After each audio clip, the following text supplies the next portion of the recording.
मैं आदिवासी क्षेत्र का एक आदिवासी विधायक हूं।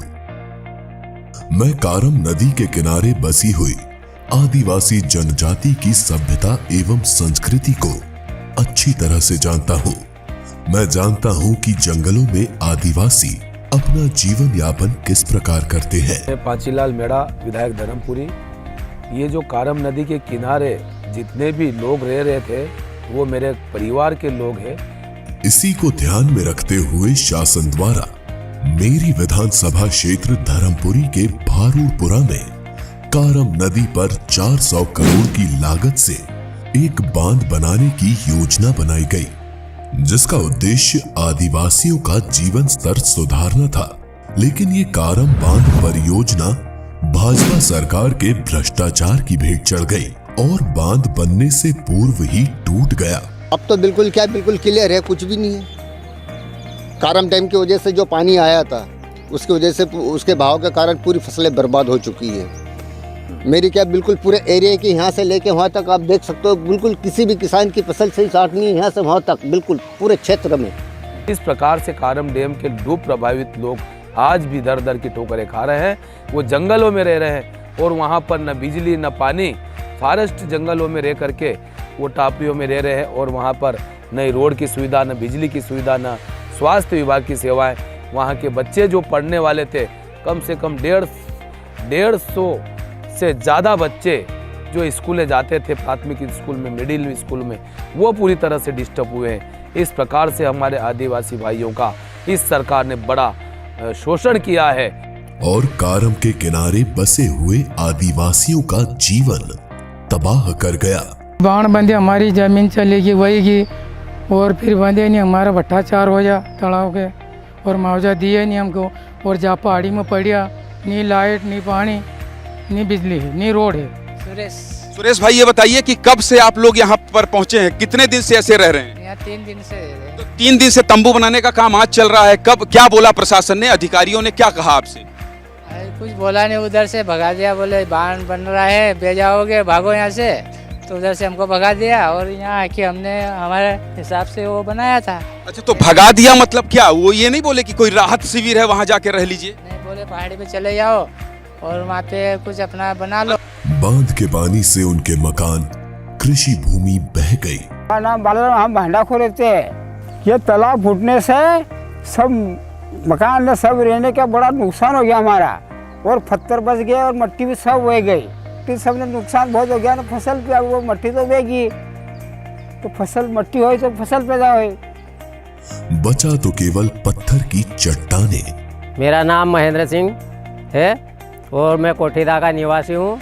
ये कारम डैम जो बना था भ्रष्टाचार में, जो फूट गया और उससे जो खेत की जो मट्टी थी उपजाऊ, वो सब बह गई। और बहने के बाद में जमीन रेतीली हो गई है, फसल बढ़ नहीं रही।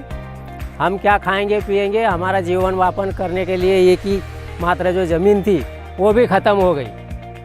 जहाँ ना घर बन सकता था, ना कृषि की जा सकती थी। मेरा नाम रुक्मणी ठाकुर है, मैं कोटीदा की रहने वाली हूँ। जैसे ये कारम डैम का पानी मतलब वो फूटा, डैम फूटा, हमारे यहाँ मकान था 20-25 चद्दरों का, वो मकान बह गया। 30-40 क्विंटल गेहूँ बिस्तर पेटी में रखे थे, वो भी सब बह गए। फिर भी इस भ्रष्टाचारी भाजपा सरकार ने उनके इस मुश्किल समय में उनकी खबर भी नहीं ली। और आज हमारे लोगों को रोजी रोटी से परेशान हो गए हैं, क्योंकि कम से कम 8 गांव के लोग वहां पर प्रभावित हुए हैं और सरकार ने आज तक उनकी सुध नहीं ली। क्योंकि जिन लोगों को जो मुआवजा देना था, जमीन के बदले जमीन देना था, जमीन भी नहीं दी, मकान के बदले मकान देना था, मकान नहीं दिए। ना उन्होंने उस मुश्किल समय में भोजन की व्यवस्था की, ना रहने की। भाजपा सरकार ने मेरे आदिवासी भाइयों को उचित मुआवजा भी नहीं दिया। आदिवासी भाइयों को इस बुरे हाल में छोड़ दिया। मुआवजा क्या दिया हमको, बहुत परेशानी होगी हमारा पे। लेकिन मुझसे उनका ये हाल देखा नहीं गया। मेरे द्वारा उनके लिए रहन सहन एवं खाने पीने की पुरजोर व्यवस्था की गई। पाचल मेड़ा आया था हमारा विधायक साहब, हमारे यहाँ खाना रोटी पहुँचाई दी उन्होंने और हमको हमने दिया हमको साथ। सरकार ने तो हमको ऐसे ही छोड़ दिया था, पर विधायक ने हमको मतलब सारा लगाया था, भोजन पानी का सब आज का। जो डैम फूटा था उस समय 8-10 दिन से ये गांव के लोग प्रभावित हुए। कम से कम 10-12 गांव के लोग, 13 गांव के लोग प्रभावित हुए डैम फूटने से, और उनको जंगलों में पहाड़ों पे रहने के लिए विवश होना पड़ा, और उनको भूख के कारण परेशान होते थे। तो हमने 10-12 दिन तक उनको भोजन की व्यवस्था करवाई, पैकेट बनवाए, और इस प्रकार से जैसे तैसे उनका जीवन यापन करवाया। खाना मिल रहा है? हाँ, खाना। और कब जाएंगे वापस, क्या बोला है? ये तो पानी खत्म होने के बाद ही। बांध के टूटने पर पूर्व मुख्यमंत्री कमलनाथ जी द्वारा भी बांध का एवं क्षेत्र का जायजा लिया गया, जिसके फलस्वरूप ये विषय विधानसभा में भी उठाया गया। उस डैम को जैसे तैसे कच्ची मोहरम और मिट्टी से बनाया गया। मेरे क्षेत्र का ही मामला है माननीय अध्यक्ष जी। और उस डैम में जो भ्रष्टाचारी हुई है वो किस प्रकार से हुई, वहां पर कलेक्टर के श्रेय में और हमारे माननीय सिंचाई मंत्री जी भी यहाँ पर बैठे हुए हैं। 2 जिलों को पानी मिलने वाला था, धार और खरगोन के किसानों को उसका फायदा मिलने वाला था। नर्मदा का कैनाल की जो नहरें थी, वो नहरों के कमांड एरिया से जो जमीनें छूट रही थी, उन किसानों के लिए वो डैम का पानी मिलना था। परंतु उस डैम के निर्माण में जो विसंगतियां हुई, बिना दवाई और बिना वाइब्रेटर के वहां पर मट्टी और मोहरम से जो डैम बना, वो पानी के बहाव से ही बह गया। मैंने इस भ्रष्टाचारी सरकार के खिलाफ आदिवासियों को उनका हक दिलाने के लिए कई बार कलेक्टर महोदय को ज्ञापन दिया। अधिकार मांगते नहीं, किसी से भी मांगते, जमीन के बदले मकान के बदले जमीन के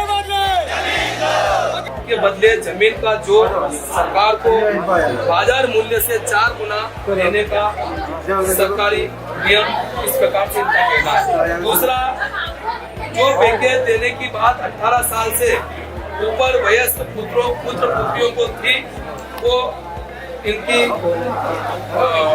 उनको नहीं मिला।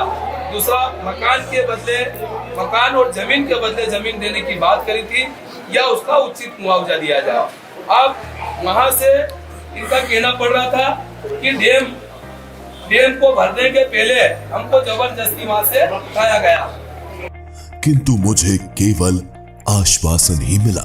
आदिवासियों को न्याय दिलाने के लिए मेरे द्वारा भारूड़पुरा डैम से भोपाल तक राज्यपाल से न्याय मांगने के लिए आदिवासी भाइयों के साथ पैदल न्याय यात्रा करनी पड़ी, जो मेरे द्वारा करीब 300 किलोमीटर 10 दिवसीय यात्रा सैकड़ों आदिवासियों के साथ करनी पड़ी। किसानों की राय जब मैंने पूछी तो राज्यपाल से मैंने मिलने के लिए उनको अवगत कराया है, और राज्यपाल के पास सारे किसान कारम डैम के आसपास के गांव जितने भी, वो कारम डैम से लेकर के हम भोपाल राजभवन तक पैदल यात्रा करेंगे, और उस यात्रा में 21 तारीख से शुरुआत होगी, और 21 तारीख से हम 29 तारीख तक हम पैदल यात्रा 300 किलोमीटर की यात्रा पैदल यात्रा करके भोपाल आएंगे, और राज्यपाल जी, माननीय राज्यपाल जी को हम ये हमारी बातों से अवगत कराएंगे।